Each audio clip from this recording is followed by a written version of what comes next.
en gestion et ma position initiale et même encore aujourd'hui, c'est que l'économiste n'est pas forcément le mieux placé pour parler de l'entreprise.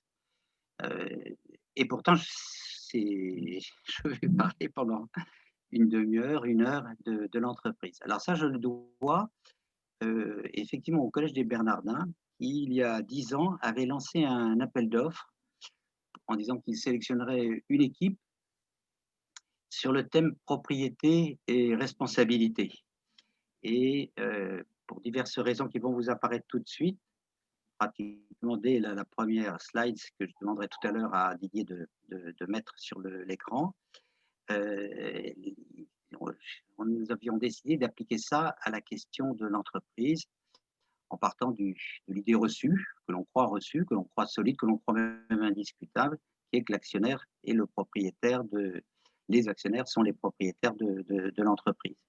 Alors c'est notre projet qui avait été retenu et donc nous avons formé une équipe interdisciplinaire avec des chercheurs en gestion, des praticiens, des avocats, des juristes, des sociologues, des économistes. Et donc en fait là je sors, si je puis dire, de 10 ans de réflexion où le point de vue de l'économiste était un peu minoritaire, mais évidemment j'ai tiré tout le en tant qu'économiste, tout le miel possible de ces échanges et je crois que en fait, il y a un discours possible de l'économiste sur cette question. Voilà. Voilà pour les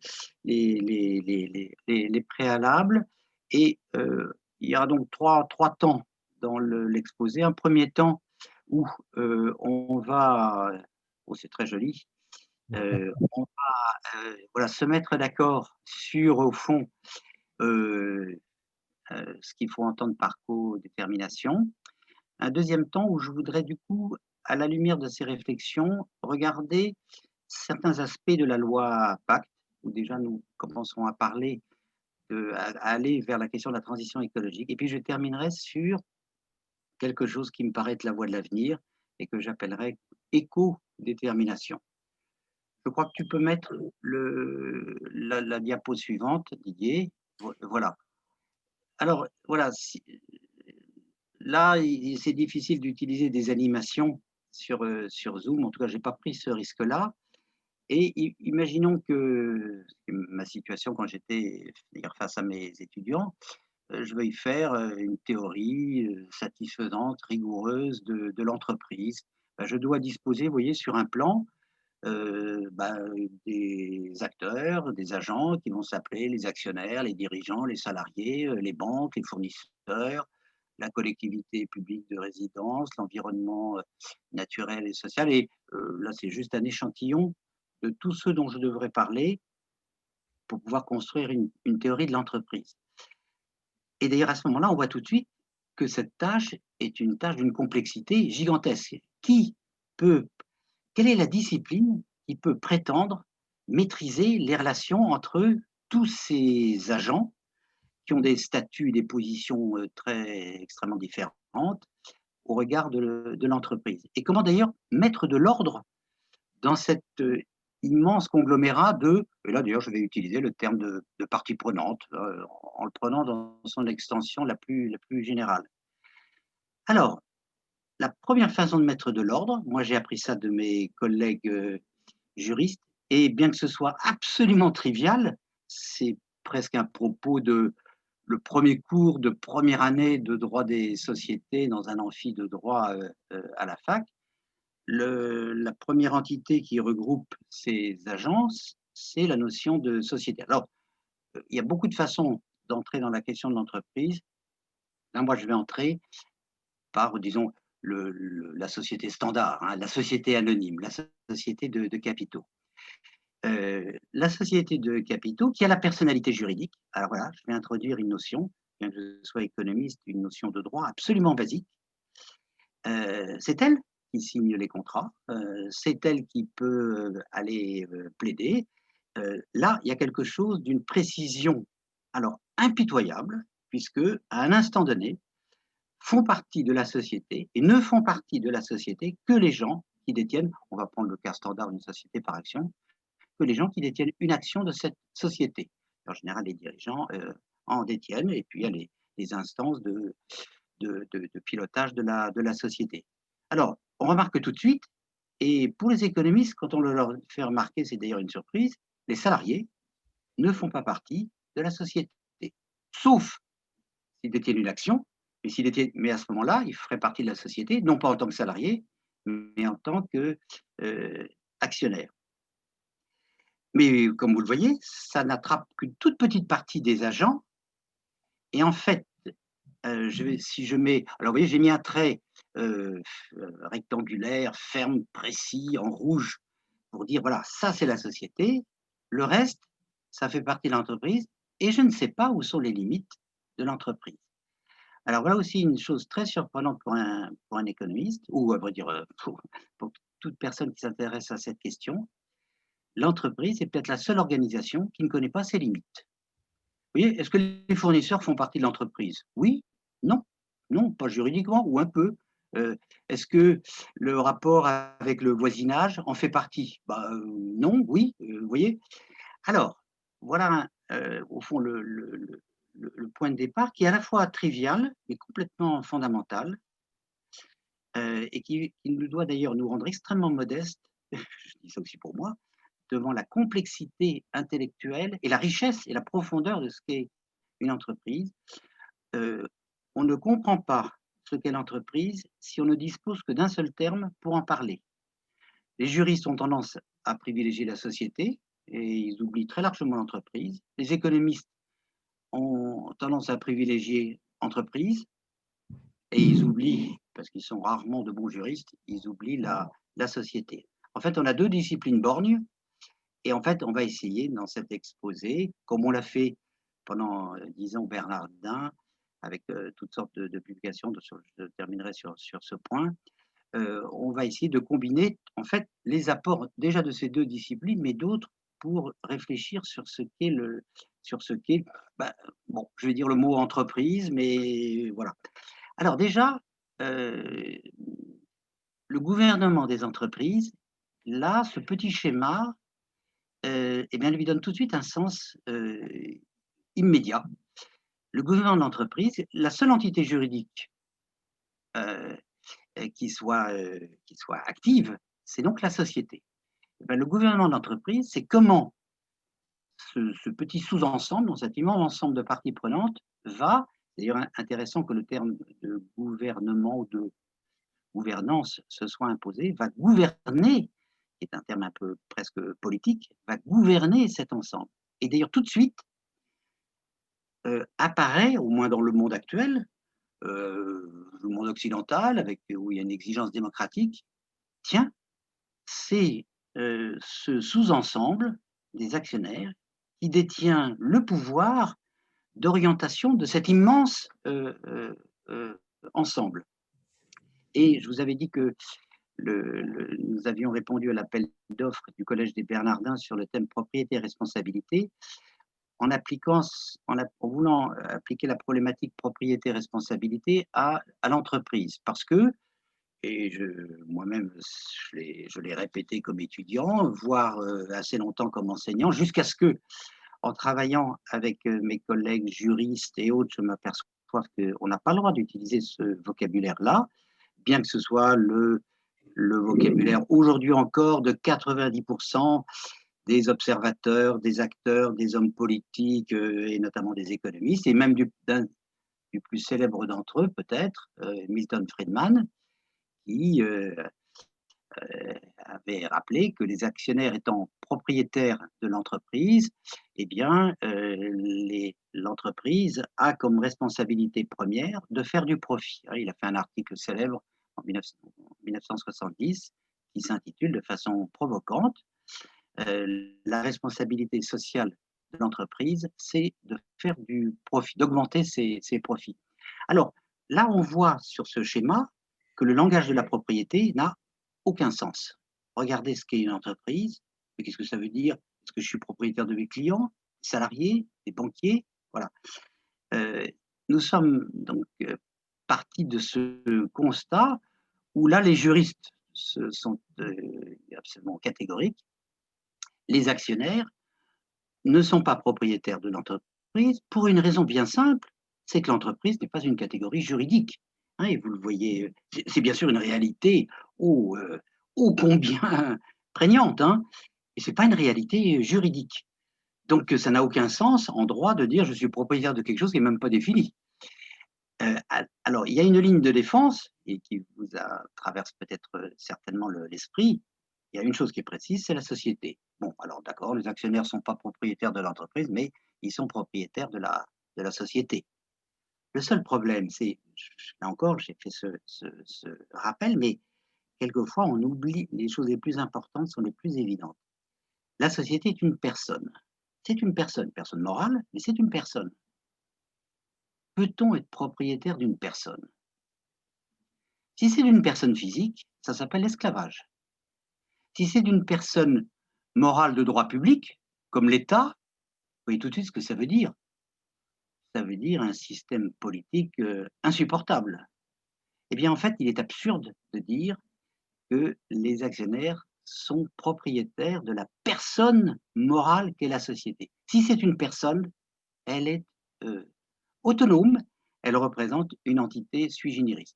Alors, ça ne veut pas dire que les actionnaires ne sont propriétaires de rien. Bien sûr, ils sont propriétaires de leur action. Ça, c'est indiscutable. Et les actions donnent un certain nombre de droits et de pouvoirs. Donc, c'est ce langage-là qui est approprié et pas celui de la propriété pour parler de la société anonyme standard. Alors, ça, c'est la société anonyme standard, vous voyez, et il y a toute une théorie économique extrêmement active là-dessus, qui est le modèle de la suprématie actionnariale. J'ai utilisé tout à l'heure Milton Friedman pour l'exprimer de façon provocante.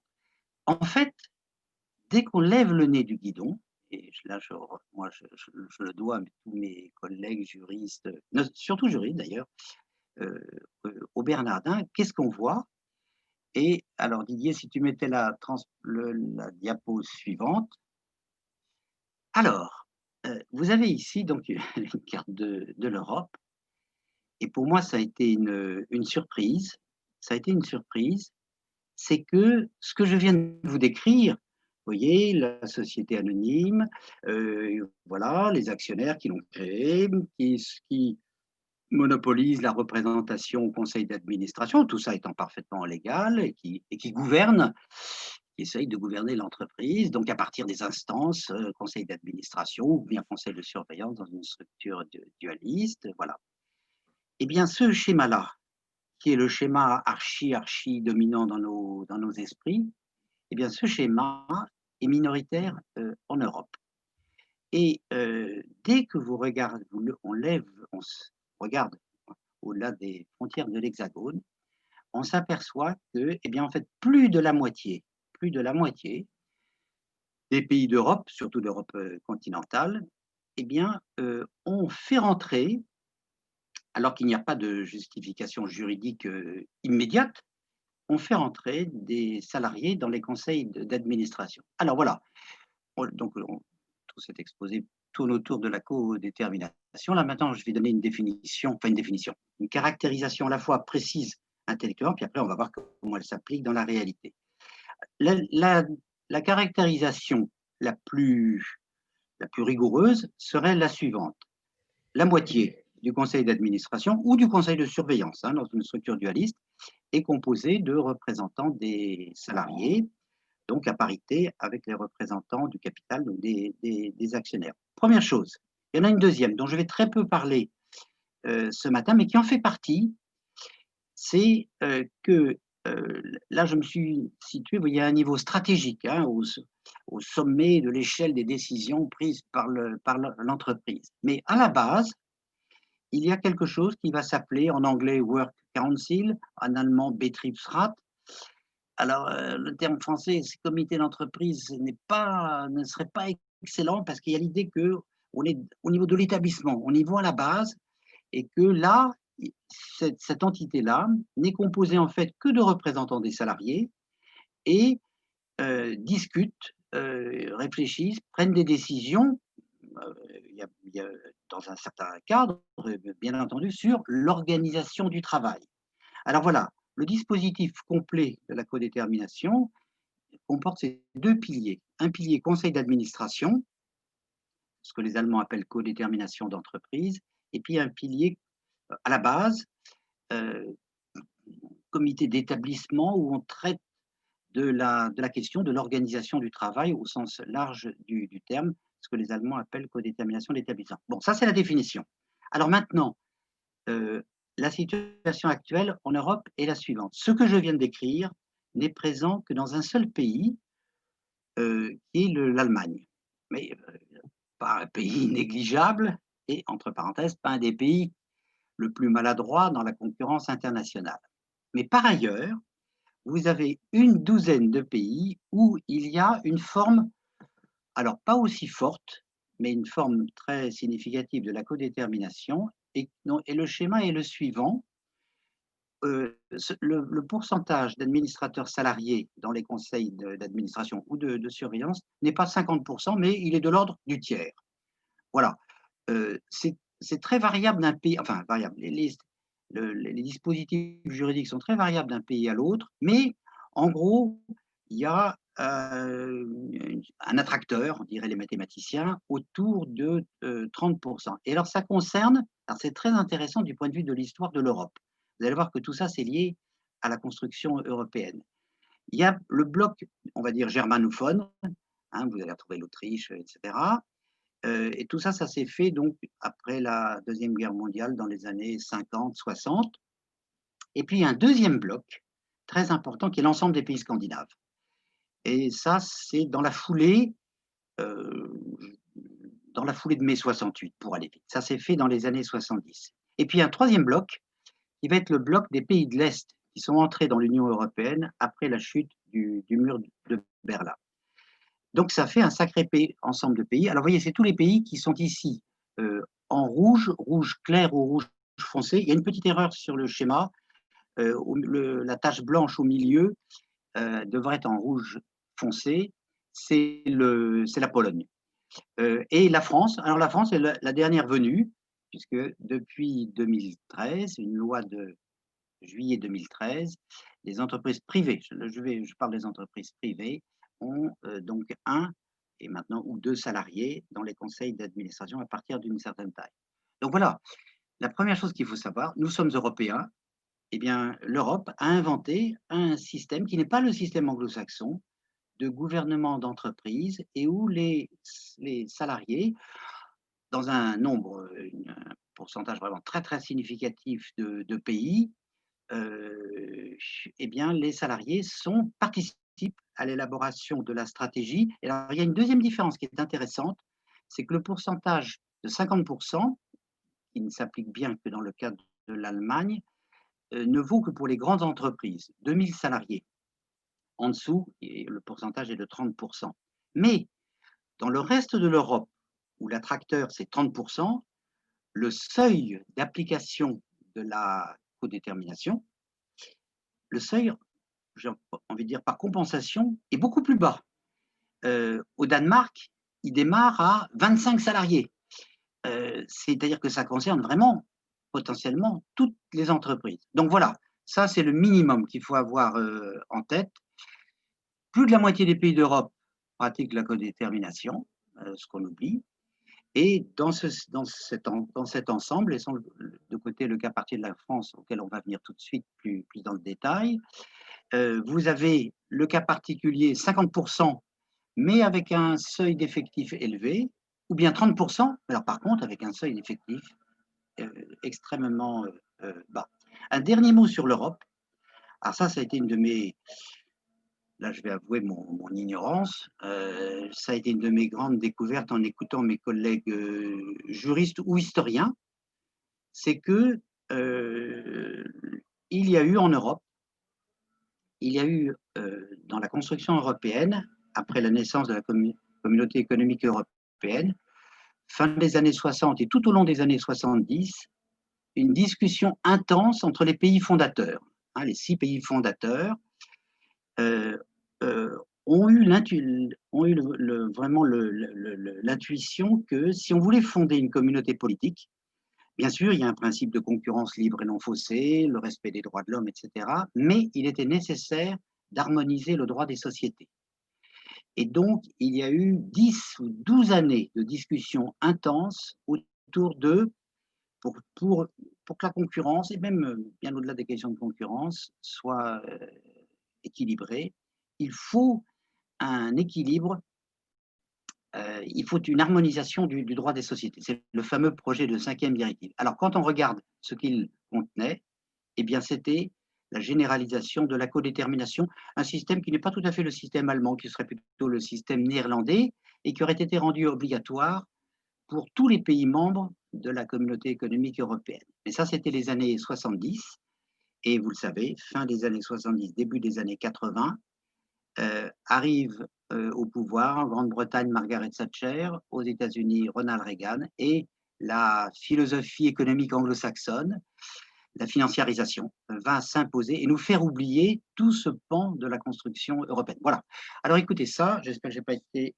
si, j'étais un peu long, excusez-moi. Mais ça, bon, ça c'est le minimum, j'allais dire le minimum syndical, sur la question de la codétermination. Alors, si là, on peut remettre, Didier, la diapo suivante, et encore suivante. On peut mettre la... Qu'est-ce que devient à ce moment-là, Didier, si tu peux mettre encore la diapo suivante. Oui, Olivier, mais je n'arrive pas à le faire marcher. Alors, attends. Je présente simplement qui revient sur le schéma, qui reprend le schéma. Voilà. Alors, qu'est-ce que dans ce schéma est celui qui vaut pour là où il est. C'est encore une fois, c'est la moitié de l'Europe. Donc là, comme j'étais un petit peu long peut-être, mais peut-être utile sur le rappel des éléments, là, vous allez voir, je suis en train d'essayer de suggérer à quel point ça transforme la conception que l'on se fait de l'entreprise. Vous voyez que ici, on fait rentrer à l'intérieur d'une instance dirigeante de la société les salariés, alors que les salariés n'ont pas fondé la société. Et donc, vous voyez, une construction juridique tout à fait étonnante, inventée par ces pays européens, sans grand coup de trompette doctrinal, et d'ailleurs sans grand débat doctrinal entre juristes, ça s'est imposé de façon pragmatique, et encore une fois, je vous l'ai dit, en 3 phases successives dans l'histoire de l'Europe. Et vous voyez que ça revient d'une certaine façon à élargir, d'une certaine façon, j'ai mis des pointillés désormais, à élargir les limites de la société. On fait comme si les salariés, en tant que salariés, faisaient partie de la société, alors qu'en réalité, ils ne l'ont pas fondée, et s'ils ne sont pas actionnaires, ils ne font pas partie de la société.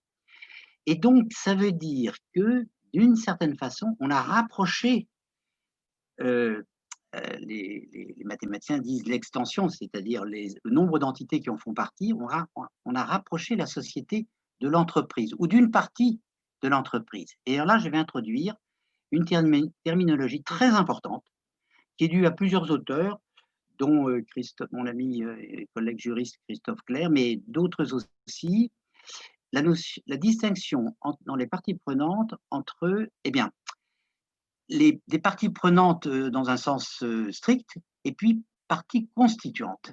Il faut faire la distinction dans l'énorme nébuleuse de parties prenantes qu'est une entreprise, et dont je ne sais pas exactement où s'arrêtent ses limites.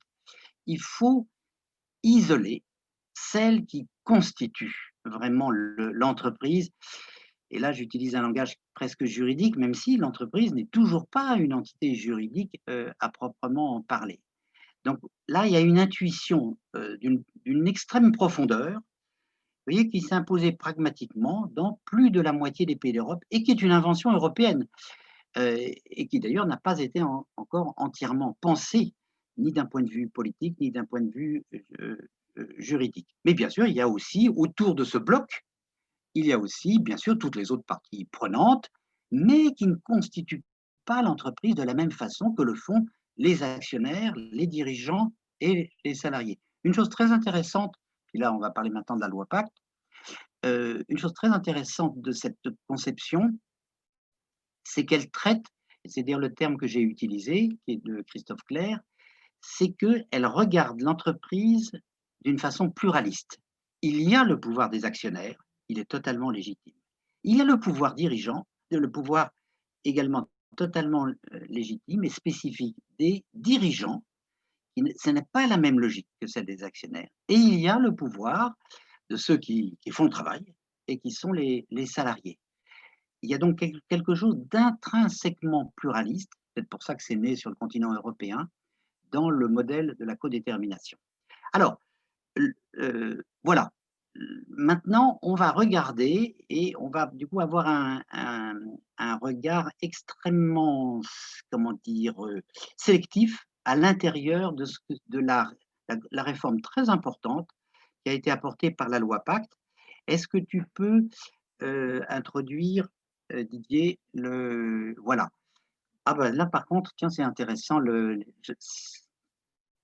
Tiens, ça c'est là, par contre, les animations, se sont conservées. Bon, bah, très très bien. Alors, dans la loi Pacte, bon, c'est une loi énorme, la loi du 22 mai 2019, et moi, je vais sélectionner certaines choses qui sont quand même les choses dont on a le plus parlé. Il faut voir désormais, on va voir l'entreprise comme un immeuble à plusieurs étages. Alors, on va commencer par le rez-de-chaussée. Ça concerne absolument toutes les sociétés, petites ou grandes, etc. Dès que vous êtes une société, dès que vous avez ce statut, cette forme de personnalité morale, alors, c'est un événement, on a touché à la définition de la société dans le Code civil, qui avait presque pratiquement pas bougé depuis le Code Napoléon. C'est le nouvel article 1833. Alors, je vous lis la phrase qui a été. Je vous lis l'article 1833. Ça a été chaudement débattu, et je dois le dire, que le MEDEF et la FEP ont bataillé, mais ils ont finalement perdu, ont bataillé pour empêcher cette modification. Alors, l'article 1833, la phrase d'origine, c'était « Toute société doit avoir un objet licite et être constituée dans l'intérêt commun des associés ». Ce qui a été ajouté, c'est la phrase suivante : « La société est gérée dans son intérêt social en prenant en considération les enjeux sociaux et environnementaux de son activité ». Donc, désormais, vous voyez, dans la définition la plus sacramentelle de la société, il y a l'obligation d'aller regarder au-delà des associés l'impact de ces activités, encore une fois, en termes social et environnemental. Alors, là déjà, c'est ça ce que je voudrais isoler, c'est quelque chose que qu'on a peu mis en évidence, que l'on soit laudateur ou que l'on soit critique de la loi Pacte. Un point que je voudrais souligner, c'est que, vous voyez, dire que la société est gérée en prenant en considération les enjeux sociaux et environnementaux de son activité, bon, ce qui gère la société, c'est le conseil d'administration, le conseil de surveillance. Et donc, il y aurait eu, il aurait été assez logique à ce moment-là de dire, là nous parlons de l'entrée des administrateurs salariés, mais il faudrait peut-être aussi des gens ou des agents ou des forces ou des représentants des enjeux sociaux et environnementaux. Or, je vous le dis tout de suite, et je vais beaucoup insister là-dessus, il y a eu une très intéressante intuition juridique de la part du législateur. Non, on ne touche pas à la composition du conseil d'administration. Et on ne fait pas rentrer dans le conseil d'administration ou le conseil de surveillance des représentants, voilà, des enjeux sociaux, environnementaux. Alors, cela dit, vous l'avez dit, depuis 2017, la France a été la dernière à prendre monter dans le train. Il y a donc dans les entreprises privées, dans les sociétés privées, alors voilà, au moins soit un, soit deux salariés selon la taille du conseil d'administration ou du conseil de surveillance. Alors là, il y a eu, on aurait pu espérer quelque chose d'un un petit peu plus audacieux. Bon, là, sans être dans le secret des dieux, il est clair que l'extrême timidité que vous avez au niveau de l'entresol a été la façon de faire passer la pilule de la modification de l'article 1833 du Code civil. Et donc, il n'y a pas de changement, en fait, dans le nombre d'administrateurs salariés, soit un, soit deux, sauf que le deuxième arrive dans des conseils d'administration de 8 membres au lieu de 11. Donc, vous voyez un progrès un peu imperceptible et extrêmement timide par rapport à ce qu'on voit dans le reste de l'Europe. Mais néanmoins, voilà, il y a une petite forme de toute petite forme de codétermination en France. Alors, maintenant, les deux autres étages, ceux dont on a peut-être le plus parlé, au moins quand on s'intéresse à la question de la nature de l'entreprise, les deux grandes innovations juridiques, mais attention, je l'ai mis en italique, ça c'est optionnel. Donc pour les sociétés qui le souhaitent, il y a la possibilité de se doter d'une raison d'être. Alors c'est le nouvel article 1835 du Code civil. Les statuts peuvent préciser une raison d'être, constituer des principes dont la société se dote et pour le respect desquels elle entend affecter des moyens dans la réalisation de son activité. Alors ça, je crois qu'on a fait euh, beaucoup de bruit d'ailleurs, de façon, parce que c'est une réforme intéressante. Ça vient directement de la commission Nota Sénat et je crois savoir que c'est Jean-Dominique Senard a joué un rôle particulièrement important dans la proposition de cette idée. Alors, c'est optionnel. Il faut une modification des statuts, ce qui n'est pas une opération négligeable, mais la signification est d'ordre symbolique, ce qui ne veut pas dire qu'elle n'est pas importante.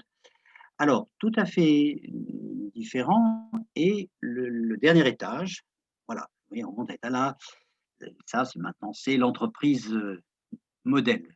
Pour résumer la loi Pacte, je dis quelquefois qu'elle a créé une nouvelle catégorie d'entreprise modèle, n'a pas vraiment créé un nouveau modèle d'entreprise. Alors, voilà, la super entreprise, l'entreprise la plus, celle qui est la plus valorisée, c'est que toujours parmi les sociétés qui le souhaitent, c'est optionnel, parmi les sociétés qui ont une raison d'être, on peut expliciter cette raison d'être alors en une mission, alors une mission. Là, on va entrer un petit peu dans les détails puisque c'est toujours la même intuition, je crois très novatrice de la loi Pacte et qui est sans doute appelée, en tout cas c'est le pari ou la conjecture que je fais ou que nous faisons, pourrait jouer un rôle très important dans une version vraiment active, opérationnelle, interventionniste de la transition écologique. Alors, donc voilà, une société qui a une raison d'être peut se revendiquer comme société à mission moyennant 5 conditions. Donc ça, c'est dans le nouvel article du L210-10 du Code de commerce. Première condition, donc avoir une raison d'être, on l'a vu. Deuxième condition, ces statuts précisent un ou plusieurs objectifs sociaux et environnementaux que la société se donne pour mission de poursuivre dans le cadre de son activité. 3, c'est alors, très important, ces statuts précisent les modalités du suivi de l'exécution de la mission. Alors, voilà, je vais beaucoup m'appuyer sur la phrase qui suit. Un comité de mission distinct des organes sociaux et devant comporter au moins un salarié est chargé exclusivement de l'exécution de ce suivi et présente annuellement un rapport donc pour l'Assemblée générale et donc qui engage la responsabilité du conseil d'administration. Quatrième condition, l'exécution des objectifs fait l'objet d'une vérification par un organisme tiers indépendant. Cinquièmement, la société déclare sa qualité de société à mission au greffier du tribunal de commerce qui la publie. Et ça, cette mention n'est pas du tout anodine, parce que si l'une des 5 conditions que j'ai évoquées se trouvait ne pas être remplie, et par exemple si cette entreprise visiblement n'arrivait pas à remplir les objectifs correspondant à cette mission, toute personne pourrait intervenir et saisir le président du tribunal et demander la suppression du label société à mission. Alors là, le point intéressant, le point profond, celui que je vais valoriser, c'est, vous voyez, ce comité de mission, il est distinct des organes sociaux. Alors là aussi, alors là, moi, j'y suis particulièrement sensible parce que quand nous faisons un exposé sur la codétermination, très souvent, nous nous heurtons à l'objection suivante, que je prends tout à fait au sérieux, même si quelquefois elle est un peu hypocrite, qui est de dire: «Oh là là, les administrateurs salariés, oui, le rapport capital-travail, l'Allemagne, la grande industrie. Oui, oui, bon, d'accord, mais c'est quand même un peu ringard, hein, franchement, pour le 21e siècle, écoutez, regardez, la transition écologique, il faudrait faire rentrer plutôt dans les conseils d'administration des représentants de la société civile, des organismes qui défendent l'environnement, le territoire, etc.» Cet argument-là, à première vue, n'est en aucune façon absurde. Là, je remarque que le législateur a dit non, euh, on ne touche pas à la composition du conseil d'administration ou de surveillance. Autrement dit, et là je vais me placer pas uniquement sur le plan de la mission, je vais commencer à l'appliquer à la question de la transition écologique, la question de la responsabilité écologique. Au fond, l'environnement, ce n'est pas une partie prenante supplémentaire. C'est plutôt une responsabilité supplémentaire pour les parties prenantes existantes, ou plutôt, là, je vais réutiliser la terminologie que j'avais introduite tout à l'heure pour les parties constituantes. L'environnement n'est pas une partie prenante, encore moins une partie constituante supplémentaire, c'est une responsabilité nouvelle pour les parties constituantes. Et d'une façon, je pense, très judicieuse, même si par ailleurs le législateur a été assez timide dans la loi PAC, le législateur a décidé que, voilà, le bloc des parties constituantes, les actionnaires, les dirigeants et les salariés, bon, ils devraient être plus nombreux dans les conseils d'administration, mais enfin, ils sont quand même là présents, voilà, ils représentent cette entité qui est, au fond, l'entreprise, la partie constituante, le bloc constituant de l'entreprise du 21e siècle, et celle-là, ce bloc doit désormais reconnaître sa responsabilité, alors de façon optionnelle dans le cas de la mission, mais voilà, là j'ouvre le champ d'une prospective, doit désormais reconnaître sa responsabilité vis-à-vis de l'ensemble du corps social en termes d'impact écologique. Et donc on pourrait, alors est-ce que tu peux mettre, Didier, voilà, la dernière, voilà, c'est toujours le même schéma, mais le schéma la codétermination, où là, le seul changement, là, on fait vraiment de la prospective. Enfin, non, c'est pas de la prospective, puisque ça pourrait traduire les sociétés à mission. Vous voyez que la partie, alors on va être prenante, on va dire, environnement, alors environnement social ou naturel, si c'est dans le cas des sociétés à mission. Et puis, dans ce que je suis en train de décrire, voilà, on a adjoint, au fond, le comité de mission, de suivi de mission dans le cas des sociétés à mission, ou le comité qui pourrait s'appeler un comité de responsabilité écologique, où toute entreprise, toute société plus exactement, au fond, gérerait sa responsabilité vis-à-vis du corps social en matière d'impact écologique. Et là, ça n'est pas uniquement une question de limiter les dégâts causés à l'environnement. Non, là, je pense qu'il faut voir ça de façon totalement constructive et positive. L'entreprise, alors vraiment, moi, c'est la leçon que je tire, et ça va m'amener à la conclusion, c'est la leçon que je tire de ces 10 années de réflexion collective sur l'entreprise, c'est vraiment l'institution fondamentale, bien plus que le marché, à vrai dire, dont on parle trop. Enfin, on parle trop du marché et trop peu de l'entreprise. C'est l'institution fondamentale du monde contemporain. Et c'est notamment quelque chose, l'entreprise qu'il faut voir comme un dispositif de création collective.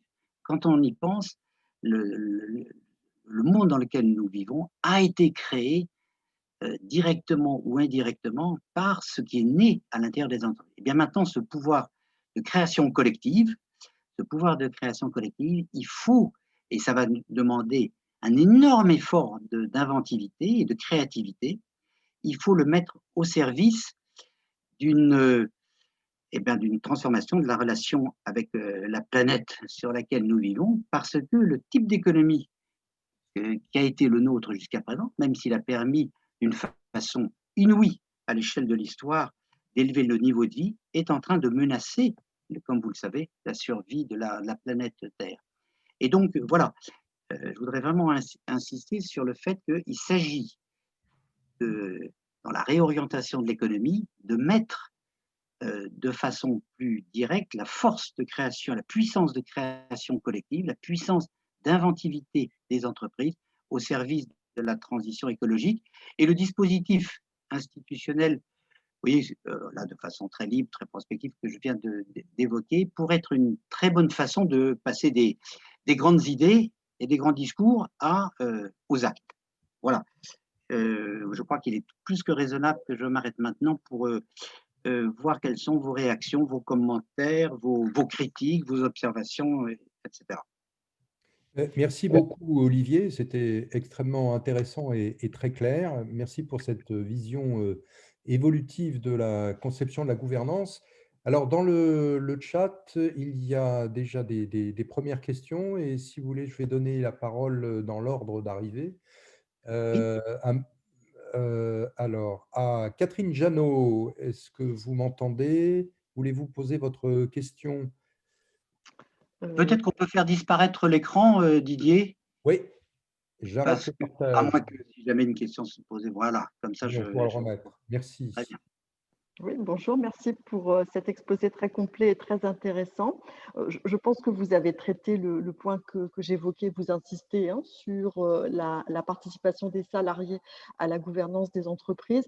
Ma question était comment y intégrer les intérêts et les points d'attention d'autres parties prenantes. Y voyez-vous un rôle actuel ou à venir pour les administrateurs indépendants et de quels leviers peuvent-ils disposer pour pouvoir prendre en compte efficacement l'ensemble de ces éléments? Alors, le point des administrateurs indépendants, effectivement, est très intéressant. C'est une nouvelle figure, entre guillemets, dans la gouvernance. Tout à fait. Alors, comment veux-tu qu'on procède, Didier? Donc, on prend plusieurs questions ou je réponds au fur et à mesure des questions? Qu'est-ce que Bon, tu on peut souhaites? peut-être déjà répondre à Oui, cette question-là. Et ensuite, Bruno Boulch-Mascaret, si vous voulez préparer votre question, parce que vous en aviez plusieurs d'ailleurs, hein. d'accord.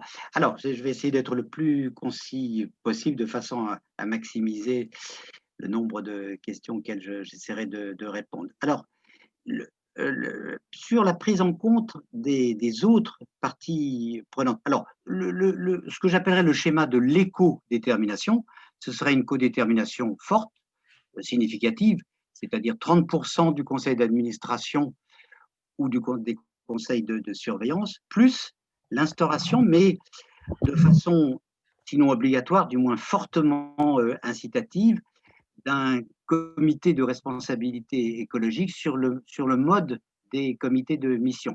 Voilà, oui, je fais la prospective hein, de l'ingénierie institutionnelle. Je soumets ça, on soumet ça au débat public, ce serait la combinaison des deux.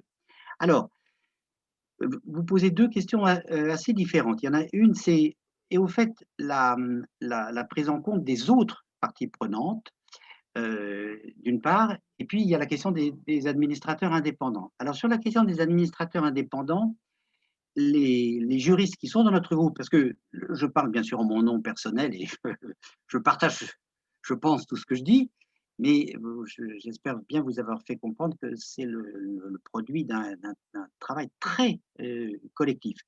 Alors, les juristes parmi nous, sur la question des administrateurs indépendants, ont une position que je vous soumets, j'allais dire, brutalement.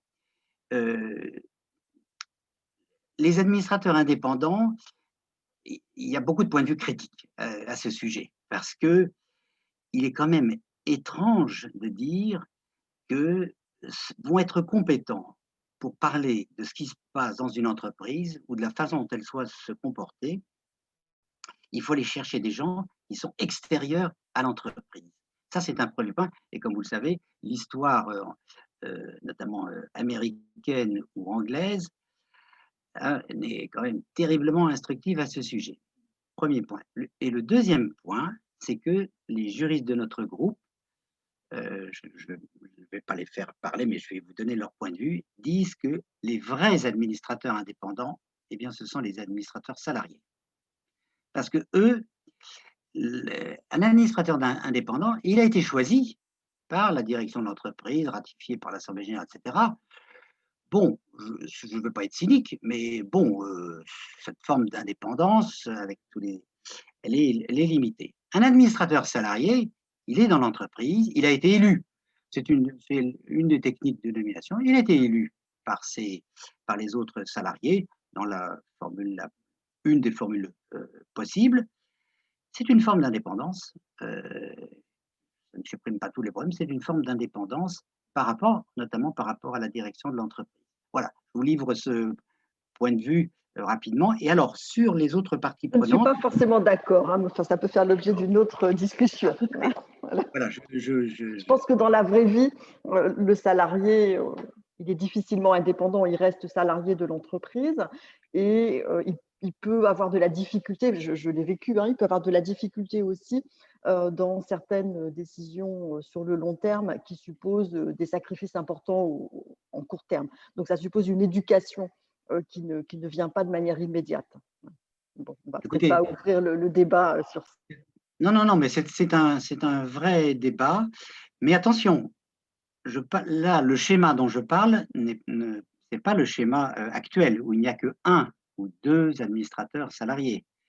C'est un schéma, prenez le cas de l'Allemagne, où la moitié des conseils est composée de salariés. Donc, vous voyez, tout de suite, les choses se passent de façon différente. Mais bon, alors sur les parties prenantes rapidement, ben, il existe aujourd'hui, et ça c'est très intéressant que les entreprises aient éprouvé le besoin de les créer, ce qu'on appelle des comités de parties prenantes, c'est-à-dire des choses qui se rajoutent. Voilà.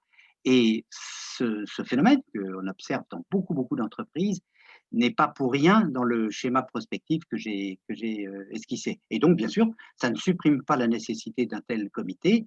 Et d'ailleurs, le comité de mission aussi, le comité de responsabilité écologique, vous voyez, s'apparente aussi à ces comités de parties prenantes. Il y aurait beaucoup plus à se dire, mais bon, il faut que j'essaye d'être concis. Alors, effectivement, il y a d'autres questions. Je vais les résumer Oui. pour toi, Olivier, en essayant d'être le plus complet possible. Donc, question de Bruno Boulmascaret. Pourquoi résiste-t-on en France au partage des responsabilités à la gouvernance des entreprises? Quelle est la racine selon vous? La performance et l'agilité de notre économie ne plaident pourtant pas en faveur de notre modèle. Et donc, considère aussi que les règles sont trop sécuritaires, complexes, pour quel risque d'extension, quel est le risque d'extension de ce modèle plus ouvert? Et en fait, Bruno, vous faites référence à une étude de France Stratégie, donc à propos des 99,9% des TPE-PME qui représentent la valeur ajoutée dans le pays.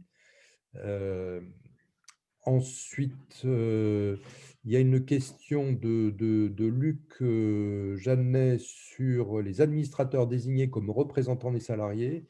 Donc, si vous voulez bien nous la formuler rapidement. Et puis, une question de Sophie Lanoux.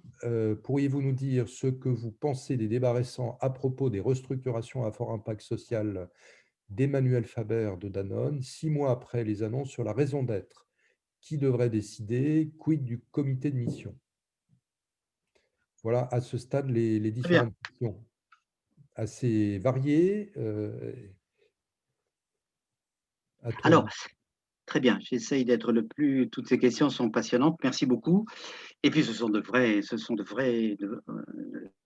questions, pas des questions qui demandent vraiment de discuter calmement et sans parti pris.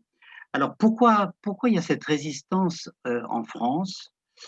Si vous regardez la carte, alors, moi, limite, je me tourne vers vous, vers votre expérience incomparablement supérieure à la mienne, de la vie interne des entreprises. Qu'est-ce qu'il y a dans la culture française qui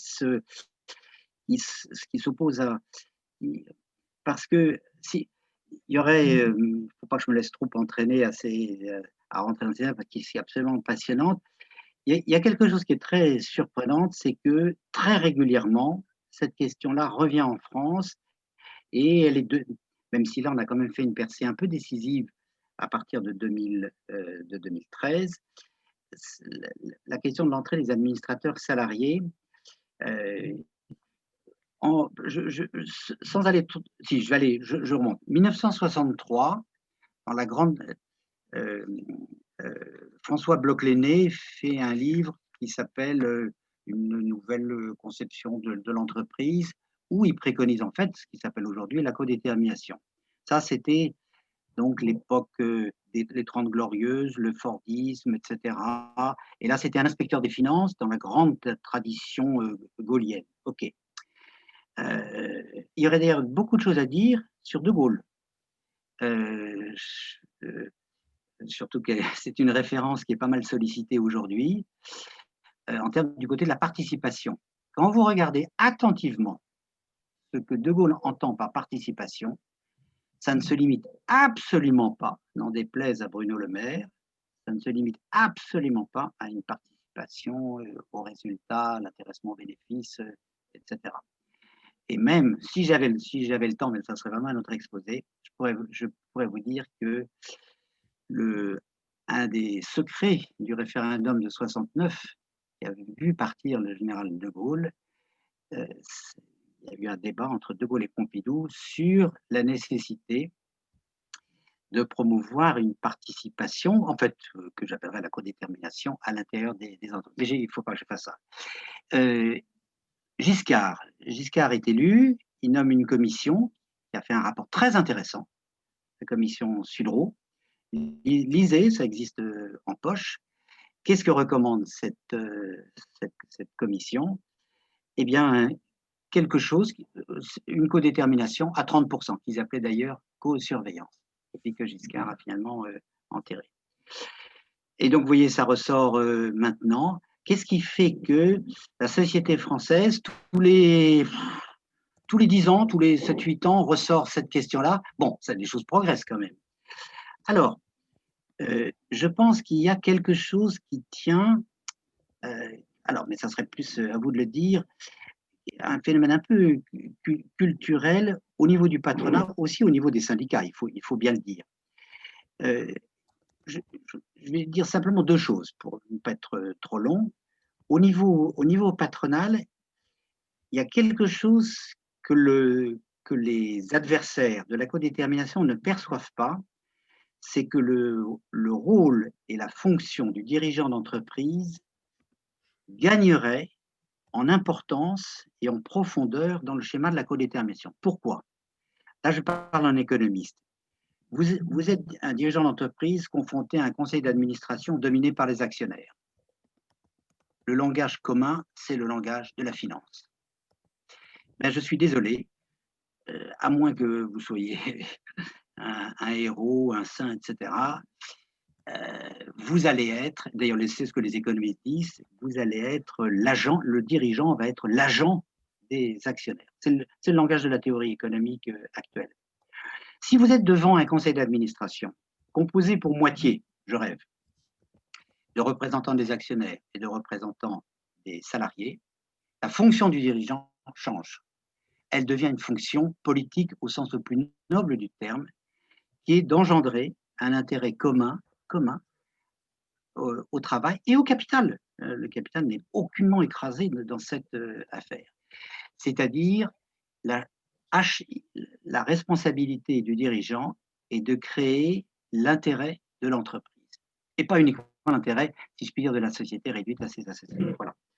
Alors, en fait, tous les dirigeants que nous avons pu côtoyer au Bernardin, etc., et en profitant aussi de leur expérience, rentrent dans ce schéma, mais c'est quand même une petite révolution culturelle. Alors, du côté des syndicats, il y a aussi des progrès à faire. Et les progrès ont été très, très sensibles ces dernières années. C'est-à-dire que la CFDT est passée massivement, quand même, de sa culture autogestion à une culture tout à fait différente, qui est celle de la on disait autrefois cogestion ou codétermination. CFE, CGC, ils sont à fond pour la codétermination. Et la CGT, si vous discutez avec des responsables en dessous du niveau du secrétaire général, vous avez un consensus quasi absolu sur la question de la codétermination. Donc, je vous livre cette réflexion personnelle, nous sommes entre nous. Un homme politique ou une femme politique qui aurait un certain sens visionnaire, un certain charisme, une certaine autorité, serait, lors de la prochaine élection présidentielle, en tout cas, serait dans une très bonne position pour dire, bon, maintenant il faut activer cette tradition française qui remonte à De Gaulle, je l'ai dit, et qui n'a pas donné tous ses fruits. Alors, ensuite, excusez-moi, les PME, le problème des PME. Vous voyez, voilà, je suis très frappé par le cas scandinave, c'est-à-dire le seuil de déclenchement de la codétermination est extrêmement bas, quelques dizaines de salariés. Alors, je suis tout à fait conscient du fait que, au niveau des TPE, PME, on a souvent dans les entretiens avec des dirigeants la réaction qui est mais c'est déjà ce qui se passe. C'est-à-dire qu'en fait, dans une petite entreprise, le dirigeant ou l'actionnaire, ça peut être quelque chose d'assez lointain, le dirigeant, il est obligé de travailler directement avec les salariés les plus importants. Donc, d'une certaine façon, ce pourquoi nous plaidons ne serait que l'institutionnalisation d'une bonne pratique qui existe déjà. Alors, la question de M. Jeannet, les administrateurs désignés comme représentants des salariés, quel est le problème? C'est la procédure de désignation? Si vous me permettez, oui. Moi j'ai été administrateur oui. salarié d'un grand groupe côté de CAC 40 et filiale d'un groupe international.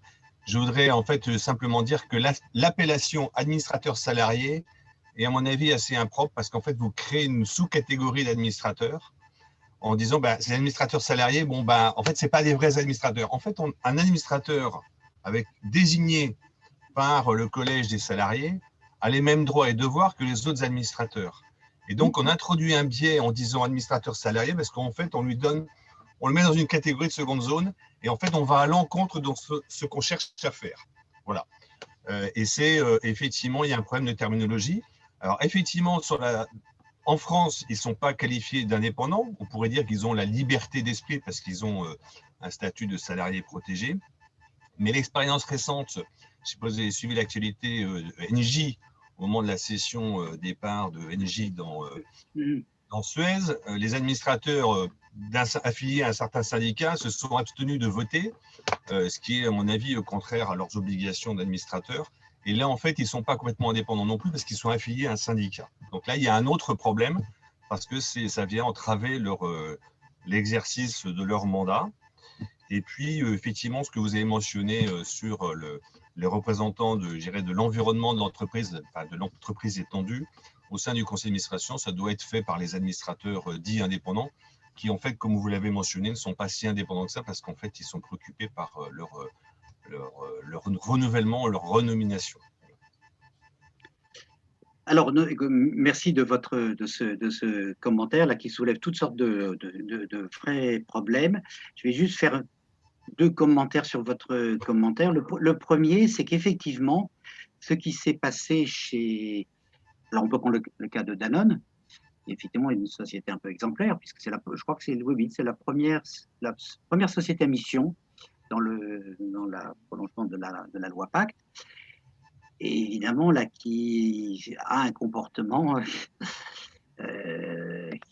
qui se révèle avoir un comportement assez traditionnel, typique de la période de financiarisation, avec, vous voyez, une politique de réduction d'effectifs pour rehausser la rentabilité vis-à-vis de ses actionnaires. L'autre exemple qu'on pourrait prendre, c'est le débat, évidemment, la bataille entre Veolia et Suez, où tous les patrons concernés, en particulier Antoine Frérot, c'est certainement quelqu'un que nous avons eu avec qui nous avons pu interagir très souvent au Collège des Bernardins et qui est vraiment une des personnes qui réfléchit le plus sur le nouveau statut d'entreprise. Lui d'ailleurs, je me souviens de discussions que nous avions collectivement avec lui. Lui, sa thèse, c'était plutôt que de faire rentrer plus de salariés dans les conseils d'administration, il faut faire rentrer des représentants des régions, de l'environnement, etc. Mais enfin, c'est une figure un peu éminente. Et là, malheureusement, ce qui se passe relève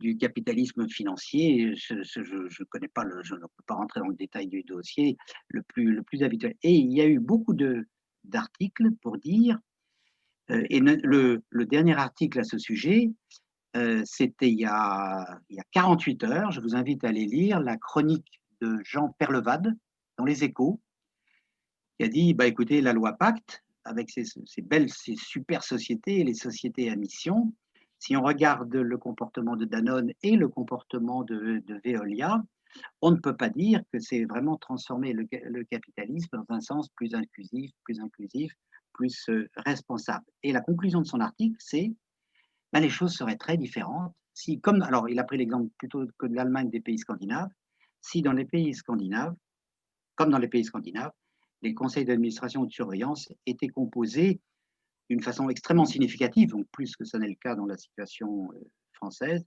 composés d'administrateurs. Alors, je comprends ce que vous dites sur la terminologie administrateur salarié, mais il faut bien un terme. Donc, il faut trouver je ne sais pas quel terme utiliser. S'il y avait un pourcentage significatif d'administrateurs salariés. Et à ce sujet, ça sera mon deuxième commentaire. Là, je profite de l'expérience des vrais hommes d'expérience. Au Bernardin, nous avons interviewé ou eu un séminaire avec Jean-Louis Beffa, ancien PDG de Saint-Gobain, un des grands promoteurs de la codétermination. Et il nous a raconté la chose suivante. Il nous a dit, j'ai été administrateur chez Siemens. Donc voilà, alors là, on est dans le cas pur, conseil d'administration, 50%, 50%, même si le capital a une voix prépondérante, mais peu importe. Et alors, voilà, vraiment, je le cite de mémoire. Il l'a mis dans des bouquins, donc je n'ai aucun scrupule à le raconter. Il dit, j'ai assisté à des discussions dans des moments très difficiles de délocalisation, de fermeture d'établissements. Et il dit, écoutez, j'ai quand même été fasciné par ce que j'ai observé. Ne croyez pas que c'était ni une partie de plaisir, ni des échanges bisounours. Hein. C'était violent, mais néanmoins, comme ce sont pratiquement deux forces égales, j'ai vu les deux forces, travail et capital, se dire, bon, il va falloir prendre une position. Et maintenant, nous devons décider quels sont les établissements, quels sont les types de main-d'œuvre, quels sont les types de produits, quels sont les types d'équipements qu'il faut impérativement laisser sur le territoire allemand et quels sont les établissements, les types de main-d'œuvre, les équipements, les produits, etc., qu'on peut se permettre de délocaliser. C'est-à-dire, j'ai assisté à une gestion à la fois intelligente, conflictuelle, néanmoins coopérative de conciliation de l'intérêt de l'entreprise et de l'intérêt national, en l'occurrence de l'intérêt allemand. Mais évidemment, c'est une situation, vous voyez, 50-50 et non pas un ou deux administrateurs salariés qui se trouvent dans une position extrêmement difficile, vous voyez, dans la situation française actuelle. Et pour moi, c'est une raison de plus de se dépêcher d'aller vers quelque chose où on pourrait davantage exploiter vous voyez, le point de vue des administrateurs qu'on va continuer à appeler administrateurs salariés.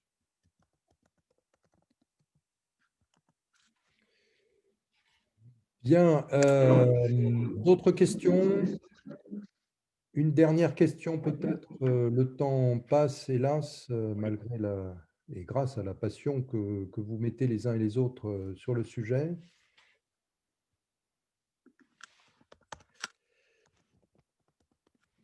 Bon, bah, écoutez, voilà, je pense qu'on a abordé ce sujet. Je dis abordé parce qu'il y a encore beaucoup d'échanges possibles sur ce thème. On sera heureux de reprendre, Olivier, une autre fois avec toi ce thème et avec vous tous. Merci beaucoup. Non, merci à vous. Olivier, de nous avoir donné cette vision très complète et très didactique, hein, de ce sujet. J'espère que tout cela va continuer de mûrir dans nos esprits. Tu as ouvert notamment sur cette conception de la codétermination et sa mise en œuvre avec certains de ses bénéfices qui deviennent vraiment d'actualité aujourd'hui en Absolument. France, en tous les cas, où on parle de souveraineté, de relocalisation, de réindustrialisation de la France, hein. Ce serait peut-être temps, effectivement, que nos partis pris évoluent et soient, sur ce sujet-là, s'adaptent, hein, à cette réalité. Là, tu ouvres quelques pistes très, très intéressantes. C'est vrai que les esprits aujourd'hui sont quand même très préoccupés par des choses à plus court terme, mais on voit bien que ces grandes orientations stratégiques en France, que sont la relocalisation, la souveraineté, vont nécessiter des moyens de les penser, de les décider aussi, qui doivent être nouveaux. Et c'est ça qui est vraiment important. On sait que les entreprises sont vraiment des acteurs, peut-être politiques au sens large du terme, dans la société française notamment. Et donc, ces réflexions de gouvernance rentrent bien dans ce cadre-là. Merci beaucoup à Merci. toutes et à tous. J'aurai le plaisir de vous revoir, j'espère, le 2 février pour une prochaine matinale avec François Dupuis, sociologue des organisations, qui Ah, nous bien. parlera de sa vision, de la manière là, dont le conseil d'administration doit engager les transformations des entreprises, hein. C'est, vous le savez tous, quelqu'un de vraiment spécialisé sur ce sujet-là depuis des années. Voilà. Et puis j'espère que nous allons pouvoir lancer un certain nombre, un cycle, peut-être on peut appeler ça comme ça, un cycle de rencontres comme celle d'aujourd'hui, dont Olivier serait l'initiateur, autour de justement la problématique de relever les défis de la crise économique et pandémique et tout ce qui vient autour, hein, que nous vivons aujourd'hui, grâce au rôle des entreprises et donc à la manière dont ces entreprises doivent décider, se gouverner pour relever, aider la société française notamment à relever ces défis. Voilà, j'espère que vous passerez donc une très bonne journée aujourd'hui, empreint de ces réflexions d'ouverture matinale et qu'elles vous inspireront encore bien au-delà de la journée. Merci à toutes et tous et à très bientôt. Un grand merci Didier. Merci. Merci à tous. Merci à vous. Merci beaucoup. Merci pour Merci infiniment. cette excellente discussion. Bonne journée. Tout à fait. Merci Didier. Merci en tout cas, pour beaucoup. l'invitation. À très bientôt. Au revoir. Au revoir.